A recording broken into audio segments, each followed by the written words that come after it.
You are clicking the power button, but the screen stays completely black. No charging indicator, no vibration. It looks totally dead, and somewhere inside it are photos you never actually backed up. Take a breath, because most phones in this exact state are not actually broken. The overwhelming majority of these cases come down to a battery so deeply drained it physically cannot show you anything, software frozen so hard the screen went dark, or a display that failed while the phone underneath is running perfectly fine.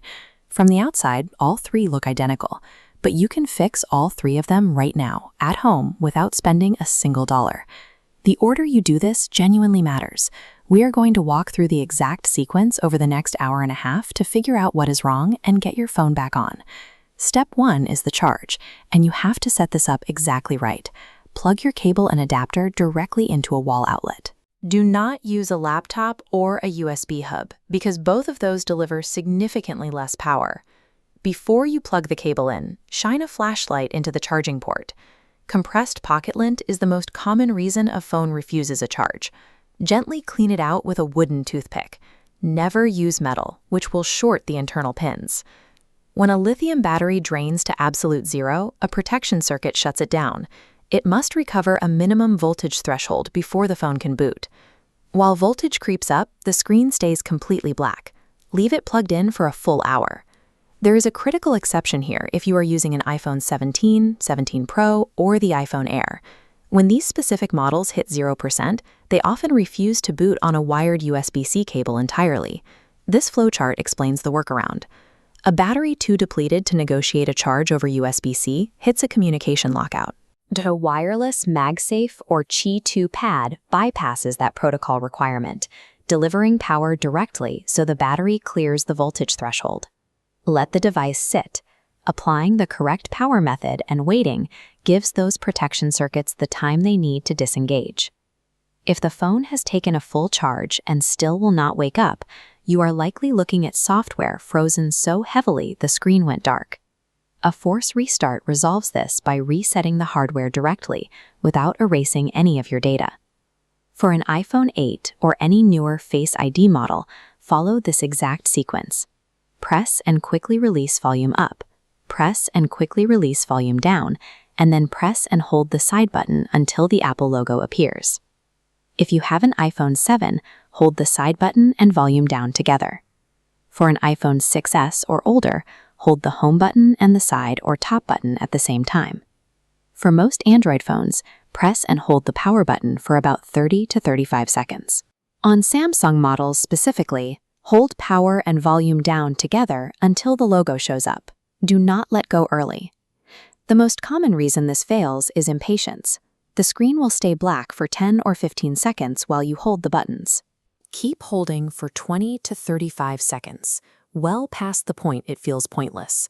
Forcing that hardware reset cuts through the frozen software layers and immediately reboots the system.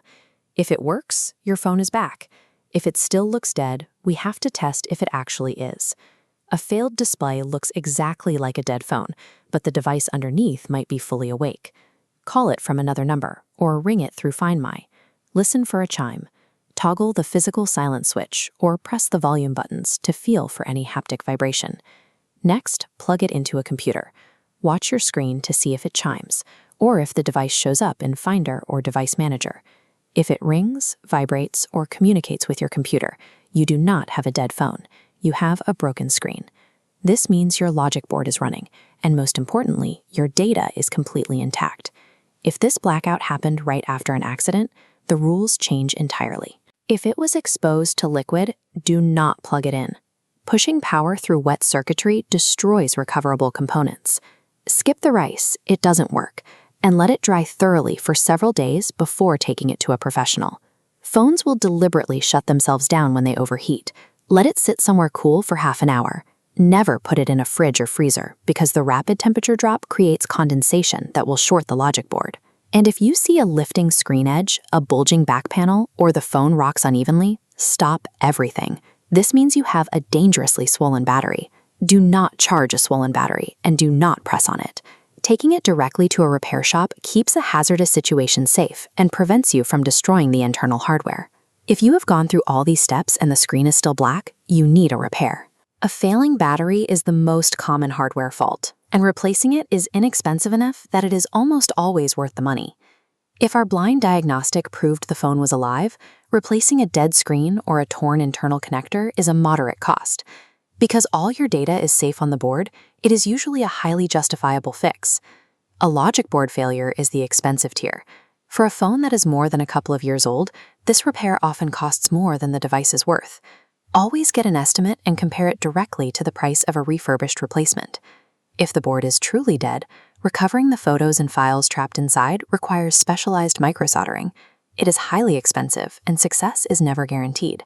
But whether this 90-minute process revived your screen today or confirmed you need a hardware repair, you no longer have to guess. You know exactly what you are dealing with. And it proves exactly why automatic cloud backups are the only true protection against permanent loss. If this guide helped you bring a phone back from the dead, hit like, share it with someone currently panicking, and subscribe for more clear, step-by-step tech guides.